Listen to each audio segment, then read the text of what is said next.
አንዳንድ ነገር እንነጋገር ብለን ነው። አማራ ነን አይደል? ነን ቀጥ ብለን ነን በልኝ። አማራ ከሆናችሁ ደግሞ ፋኖ ናችሁ አይደል? ፋኖ ነን በልስ። አዎ ፋኖ ነን። ካሁን በኋላ የፋኖ ገዳፊ ነኝ፣ የፋኖ እህል እያዋጣሁ እንጀራ እየሰጠሁ ልብስ እየገዛሁ ገዳፊ ነኝ አይባልም። አንዳንዱ ካልስ እየገዛ ምን ይላል? የፋኖ ገዳፊ ነኝ ይላል። እኛ ሀጣላን አልመጣን ሆይታ ሀገር መጥተን እኛ እኮ የእናንተ ልጆች ነን፣ አማራ ነን ነው የፋኖ ገዳፊ ነው የምትሉን ነው? እንደው ከፋኖ ጠማማ እግር ያለው አንካሳ እግር ያለው አለ ገጥሞ ሀቆሰለው ገዳፊ ነው እንዳትሉ። እኛ ቀጥ ብለን የቆምነን ደግሞ በማለቀስ በሰልፍ አይደለም ነፃ መውጣት ያለብን፣ ገጥመን ነው፣ በክንዳችን ነው፣ ተኩሰን ነው። ከዛ ውጭ በአገራችን ስንት ፖለቲከኛ ነበር። በፖለቲካ አልመጣም ጎበዝ። ፖለቲከኞቹማ አገራችንንም ሽጠው ጨርሰዋል። ሱዳንንም ሽጠውብናል። ሁሉንም አገር ሽጠው ቆራርጠው ጨርሰውብናል። በትግል ነው፣ በክንድህ ነው፣ ተኩሰህ ነው ራስክን ነፃ ማውጣት የምትችለው። ከዛ ውጭ አብይ አህመድ እንደ አህያ ሊጭነን ነው የመጣው። እንደ አህያ ፋኖ ወደይ ትግል ባይወጣ የአማራ ህዝብ ተጎንብሰህ እንደ አህያ ተጭነህ ትሄድ ነበር። ሁሉም ልንገራችሁ፣ ኦሮሚያ ክልል ሲቆረጥ የነበረው አንገቱን ሲሞት የነበረው ፋኖ ወደይ ትግል ከገባህ አቀሰቀሰው በኋላ እኮ ነው ያን ቦታ አማራ ሞቱ መሳደዱ የቆመው በፋኖ ላይ ነው። ልንገራችሁ፣ ፋኖ መጀመሪያ ወደዚህ ትግል ስንወጣ አብይ አህመድ ሀቤታችን አላስቀምጠን ብሎ ነው። ትጥቃችሁን ፍቱ እንደ ሴት በባዶ እጃችሁ ሂዱ ብሎን ነው የነበረው። በቆሰልንበት ሀገር በክራንች በሚሄዱት ጓደኞቻችን በክራንች በሚሄዱት ሙተው እናቶቻቸው የአዘን ልብስ እህቶቻቸው የአዘን ልብስ ሳይቀይሩ ጽንፈኛ ተባልነ ጎበዝ። አይዳ ጽንፈኛ ነው ልጅሽ፣ ሌባ ነው ልጅሽ ስትባል አዘንተኛይቱ ጎበዝ። ይሄ እንደ ብሎ ያስቀምጠናል።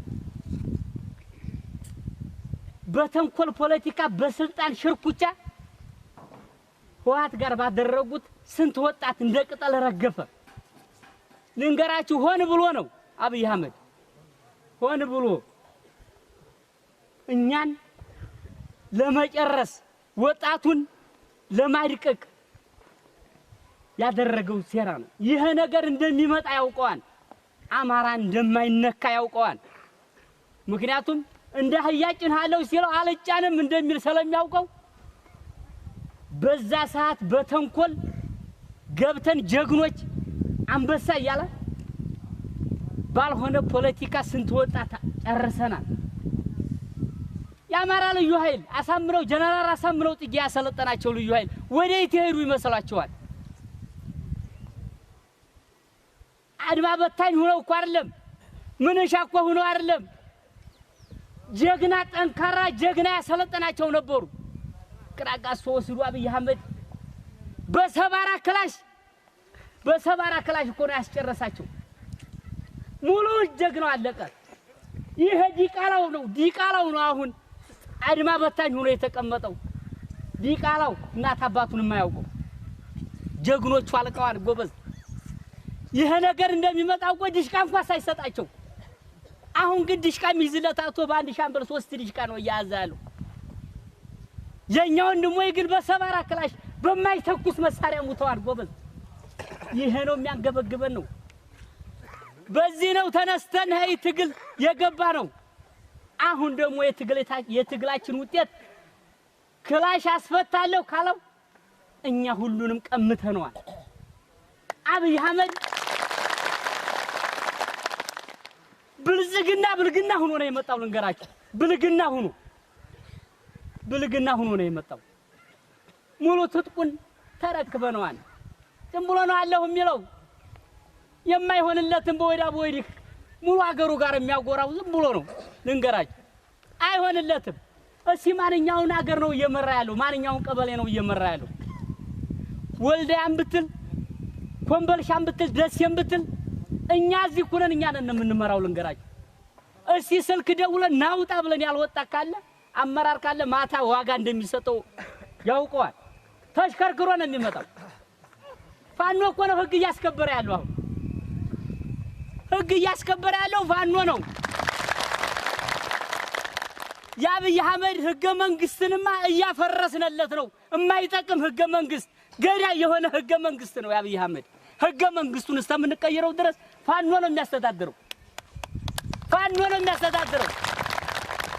በህግ አምላክ የለም ካሁን በኋላ በፋኖ አምላክ ነው በፋኖ አምላክ ብለህ አጥርን አነቀነቀ እርሻህን አገፋው ትመጣለህ አደረጃጀት ይሰራላችኋል በአደረጃጀት መሰረት እማይዳኝ አለ እንዳኛዋለን ለህዝብ ነው የወጣ ነው መጀመሪያ ህዝብን ሳናስከብር 4 ኪሎ አንመኝም ጎበዝ ህዝብን ይዘን ነው 4 ኪሎ የምንገባው ህዝብ ሲከበርልን ነው ማንም ገመድ ዘርግቶ የሚዘርፍ ወንበዴ አለ እንሰራለታለን ወይ ታባቱ ወጥቶ አይገጥምም እኔ ህይወቴን እየሰጠው እሱ ገንዘብ ይሰበስባል ህይወትና ገንዘብ ጎበዝ ህይወት እኮ አይገኝም የመጨረሻ ነው ህይወትህ የመጨረሻ ናት ህይወትህ አይገኝም አታየውም ሰላለን ነው እናንተን የምናያችሁ በጎበዞቹ አጥንት በሞቱት አጥንት ይኸው እኛ ቁመን እናንተን እየሰበሰብና አማራነትን እያስተማርናችሁ ነው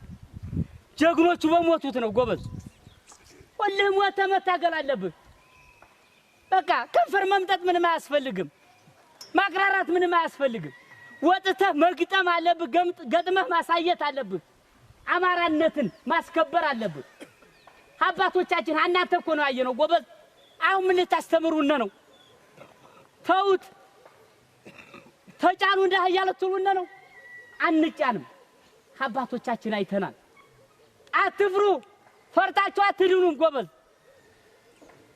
ቅድም ወንድሜ ተናግሮታ ከአንድ ቤት ፋኖ ከሌለበት 6 ልጆች አፈር ተቆፍሮ እኮ ነው የወጡት ጎበዝ አማራ ናቸው እኮ አፈር ተቆፍሮ ወጡ አባትየው መርዝ ጠጥቶ ሞተ አይበላይ ሌላ ምን አለ አይበላይ ምን እንሁን ሲል እንገራችሁ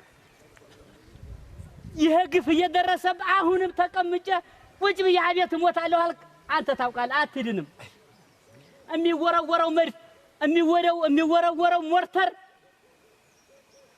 ፋኖን አይቶ ሳይሆን ያገኘውን ቤት ምታ ያገኘውን ህዝብ ምታ ተብሎ ነው ልንገራችሁ ተመርጦ አይደለም ሀቤት ቁጭ ብለህ ትሞታለህ አንድ አጥፍተህ እንኳን አንድ ጥላት ከመትተህ ብሞት አማራነትክን ዘላለም እየተነገስክ ትኖራለህ ታሪክ ያነሳህ ይኖራል እንደ ጀግኖቹ ካሁን በኋላ ወደ ላይ ወደ ታይ አይሰራም አንድ ሆነን እናንተም እኛም ተጋግዘን አገራችንን ማስከበር አለብን ከዛው ማንንም ወጥቶ እንዳህያ ሊጭነና አይገባ ጀግና እኮ ነን የጀግንነታችንን ወሬ ልንጥለው ነው